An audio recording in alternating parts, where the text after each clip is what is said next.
আপনি যদি ইনকিলাব মঞ্চকে আগামীকালকে নিঃশেষ করে ফেলেন, আপনি যদি আমাদের সবাইকেও মেরে ফেলেন, আপনি যদি ইনকিলাব কালচারাল সেন্টারকে আগামীকালকে ধ্বংস করে ফেলেন, তারপরেও এই লড়াইকে থামানো যাবে না। কারণ আমাদের পূর্বপুরুষরা শত সহস্র বছর আজাদির জন্য লড়াই করেছে, এবং আমাদের সামনে যারা আসতেছে তারাও, আপনি ভাবেন যে ছোট ছোট বাচ্চাদের কাছে হাদি এখন হচ্ছে সুপার হিরো।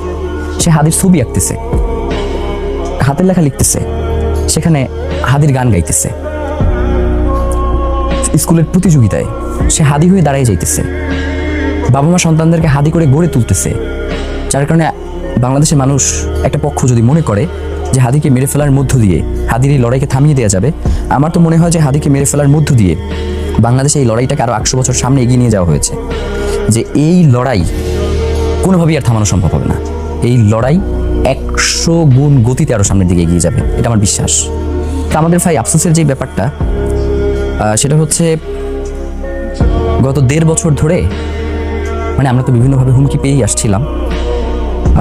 গত বছর ডিসেম্বরেও একবার আমরা বরিশালে গেলাম, তখন শহীদ ওসমান হাদিকে হত্যা করা হবে, এই ধরনের বিভিন্ন ফোন টোন দেওয়া হচ্ছে। তা আমরা ওই যে বরিশালে যে বাংলা দা আছে না, ওই দা ব্যাগের মধ্যে নিয়ে এরপরে হচ্ছে বের হয়েছি বাসা থেকে। তো আমরা জানতাম যে কোনো না কোনো সময় আমাদের সাথে এই ঘটনাগুলো ঘটবে।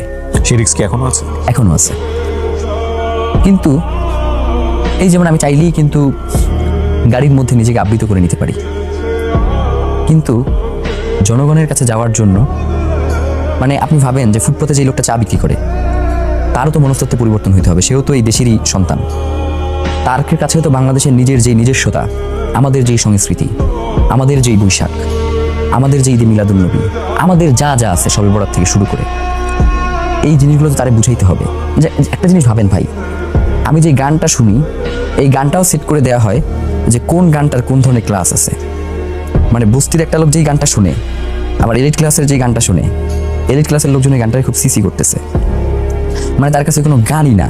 মানে এটাও কিন্তু সেট করে দেয়া হয় যে বাংলাদেশের যে শ্রেণীভেদ, আমরা এই জায়গাটাকে ভেঙে দিতে চাই। শহীদ ওসমান হাদি এই জায়গাটাকে ভাঙতে পারছিলেন, যার কারণে আমরা এমনও দেখছি যে রিক্সাওয়ালা শহীদ ওসমান হাদির কবরের কাছে গেলে ভাড়া নিচ্ছে না, এখন পর্যন্ত এটা কন্টিনিউ চলতেছে।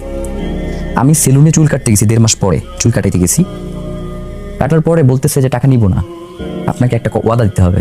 আমি বলি বলেন, বলে শহীদ ওসমান হাদির হত্যার বিচারটা করতে হবে। রিক্সাওয়ালা ভাড়া নিচ্ছে না। তো এই যে মানুষের যে ভালোবাসা, এবং এলিট ক্লাসের যেটা বললাম যে আমাদের সেন্টারে এসে এমনও মানুষ অজোর ধারায় কাঁদে, সে নিজেও জানা সে কত হাজার কোটি টাকার মালিক। এই দুইটা জায়গায় বাংলাদেশের মানুষকে কেউ একত্রিত করতে পারে না, যেটা শহীদ ওসমান হাদি পারছিলেন তার পার্সোনালিটি দিয়ে, তার কথা দিয়ে, তার লড়াইকে দিয়ে এক জায়গায় নিয়ে আসা। আজাদির লড়াইটা যে সবার, এটা তিনি বুঝাইতে পারছিলেন।